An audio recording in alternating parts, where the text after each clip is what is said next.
by saying congratulations on this album. I've had a chance to sit down and take a look at it, and it is absolutely amazing. So congratulations. Thank you very much. Thanks a lot. That's nice to hear. So tell us a little bit about where the idea came about to do this, because the last couple of years have been such a weird place all around the world. What actually led you to do this idea for Nothing But the Truth? Yeah, so it was September 2020 that we released Versions of the Truth, and smack bang in the middle of the pandemic, middle of the lockdown. I think at the time Australia was doing all right, weren't you? Having like gigs everywhere and stuff like that. But we were, so we knew that our tour we couldn't tour, but we made a decision to release the album anyway. Unlike a lot of other artists who were postponing them, because we thought, well, come on, the world needs some music right now. But we thought, what are we going to do? Because the natural thing for us is to take it out to people so they can hear us play it. So we all got together and said, right, let's do a stream. And then, you know, we spoke with our visual designer who did all of our live music videos, and we hatched this plan. And so yeah, it was very weird, because it was a weird time, and it was very difficult because we had to do it in a lockdown, so we had to prove that we were essential for us to travel. So it's very easy to forget all. And then on the day, we only had one day with the film crew because it was very expensive. So we only had one day to nail it, and this was a lot of songs that we've never played before live. So yeah, we met each other last week for pre-production for the tour, and we said, you know, at the time we were all really anxious. You know, it was a real make or break moment.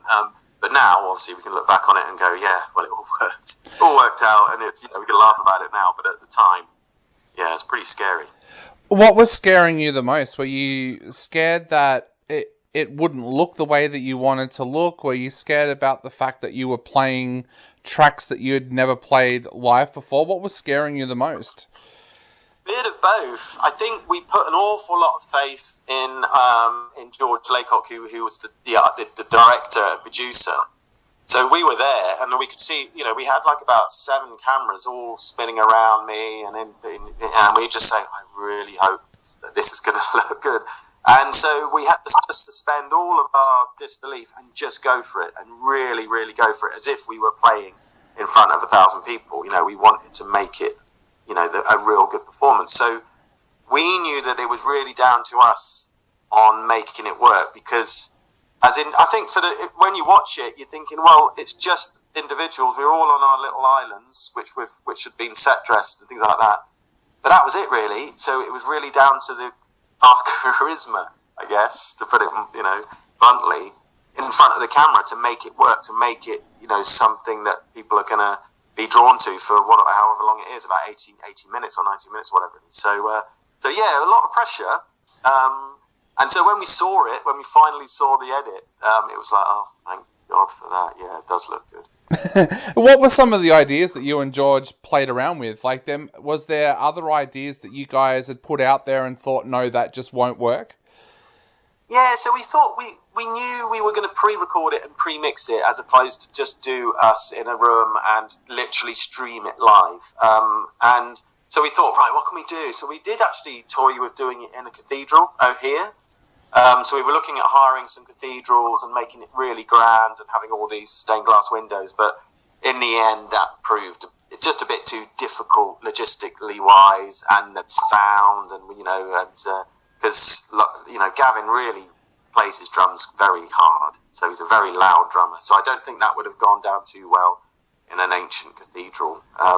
So yeah, we ended up hiring a big soundstage in England and doing it that way, where we had control. And George just sent us this pitch where it was like, yeah, we're going to put Bruce in the middle, and we're going to have this track round the outside, and it's going to be rotating. And we were thinking, all right, okay, well, let's hope people don't get too sick, you know, seasick. It's all spinning around, and is it going to work? But we just said, right, no, we've got enough to worry about getting the songs rehearsed and performing it. We'll just leave it to George, because he's never let us down before.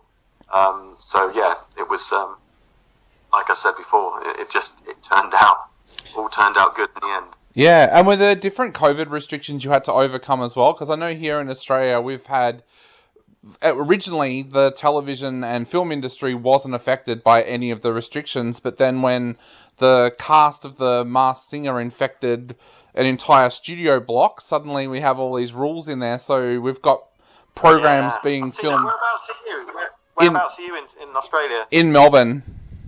Melbourne, yeah. So I mean, I remember at the time, because Australia looked really open. I saw that you had gigs on and massive crowds, and over here it was really, really locked down. So people were told. So we had to look it up. The musicians union says no. If you're in a band, you're allowed to get together in a rehearsal room as long as you follow distancing and you have all the measures in place. So we had to, when we rehearsed, we had to get tested, then go and form our bubble and wait for the results. And once we were negative, then we stayed in that bubble. So it was very challenging, but in a way, I wouldn't say it was exciting, but we didn't want it to beat us. We didn't want to let this pandemic stop us from doing it. We knew there'd be a way, and we between us, we kind of just made it our mission to do it. Yeah. So it was challenging, and it was very surreal, because at the time it was full lockdown here, pretty much. So for us to be driving around where really the only other cars on the motorway were like delivery vehicles and essential workers, it was a bit weird. But so yeah, it added to the spice, that's for sure. Yeah, that's what we're in now. We're in a really strict lockdown here now until. I saw that. Yeah, I followed it because of the old Delta variant coming on. But yeah.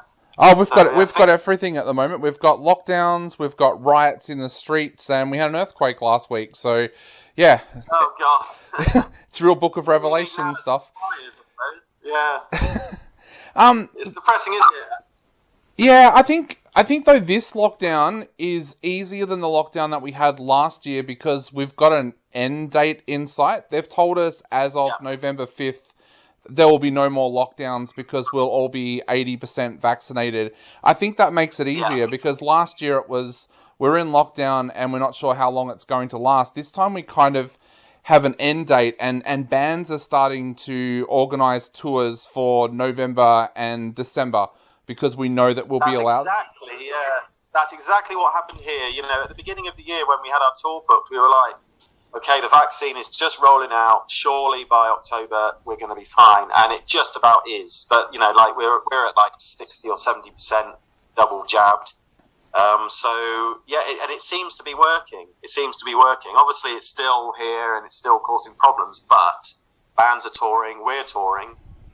So yeah, fingers crossed. And I was just talking to the guy just before you about the fact that we were planning to come to Australia. But then, of course, Lincoln pandemic, but kibosh to that. But, fingers crossed, in a year or so, we'll still be able to make it over. Yeah, and so I know that you've got a tour coming up now. That must feel like a relief for you guys, like being able to get back out there and play live. Like, are you just really, really excited about that? We are. We all are. I think we're really lucky as a band because we all get on so well. So when we get together, it's just like a bunch of kids. Even Gavin, it's a bunch of kids having a laugh, getting on a tour bus and playing to crowds of people who love the music. It doesn't really get better than that. So yeah, we can't wait. I mean, it's still we're a little bit anxious because we're wondering the psychology of people. Whether they are prepared to come out to gigs. I always thought that surely after 2 years of no gigs, people will be desperate. And I know that some people are saying, no, I'm not ready, I want to wait. I'm hoping that, sales are really good, so I'm hoping it's going to be a great atmosphere when we get out there. But even now we had to cancel our show in Dublin because their restrictions are still ongoing for, indoor gigs. And Italy is still really strict, so we had to cancel those shows. So it's not just a normal tour. We've had to do a few things, and some of the gigs are going to have some. I think one show people still need to wear masks, which is going to be weird. But if that, that's a small price to pay to actually getting back and performing. Yeah, I think people will go to the shows because, like you said before, we had that weird time here in Australia between lockdowns where everything went back to normal, and I was working at the comedy festival, and it was literally 1 week we're in lockdown, the next week shows were back and at full capacity, and I think that's I know. Yeah. I think so, that's fingers crossed. Yeah, go ahead. No, because I just remember, because you were like really strict, you like had 2 cases and that was it, complete lockdown. But of course that means that once the lockdown's over, you can it's back to full normality. So I was quite envious. Yeah, bringing it back to the album as well, one of the things I wanted to ask was, you guys put on such an amazing live show. How did you capture that charisma and that energy when there was no crowd there? Because I know a lot of Australian bands tried to do that with live streams, and they gave up after the first one and said, there's just no audience to feed off, we can't get that energy. How did you overcome that? That's a really good question. We did, before we were doing it, we were saying, look, we're going to have these cameras in our faces, and it's going to be an empty room. What are we going to do? And so we really psyched each other up, before we did the gig. And for me personally, I just imagined that I was looking out at a sea of people. And I was lucky because I did, during the initial lockdown, I did a series of acoustic sessions from my studio. So I got used to it. I got used to the fact that I was doing, that was live, but I got used to the fact that I was staring at this, really, I was just staring at a blank wall. But I gradually got it into my head that there are all these people here, watch with me, and that kind of, and then that got into my psyche, and I felt normal. It was weird. It took a bit it took a while to get there, but I felt normal. I felt like I was playing in front of people. When we did the stream, obviously it wasn't live, but I still had that in my head that I knew that when this was going to be broadcast, that thousands and thousands of people would be watching it. So that's how we all got in the zone. Yeah, and a bit of a selfish question, but when you weren't on the road, did that also give you a chance to work on some new material? Like, can we expect another album sometime in the very, very soon, because there was that time to work on new music? Yeah, so we've had a lot of time for that. Gavin's been off with King Crimson a bit, but apart from that, we've got lots of material. So we've got lots planned for next year. So yeah, that's the thing. That's why we're so lucky, because we bought studios so at home. So the lockdown just meant that we were forced to lock ourselves up in the studio and do our stuff there. So it wasn't a case of not being able to work. So very lucky. But yes, you're right. There's lots coming.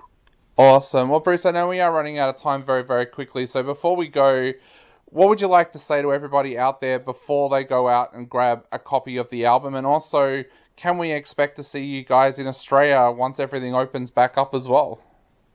Yeah, well, I'm hoping people can go and pick up.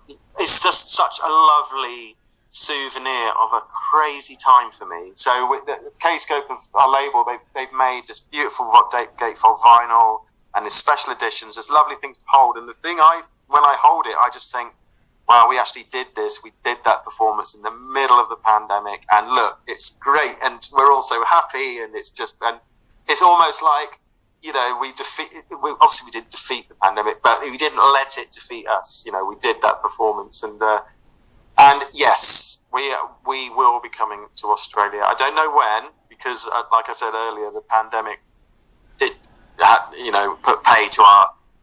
We were about to announce some shows, so which was a real shame. So that's definitely still on the cards. So yeah, hope to see you all in Australia soon. Awesome.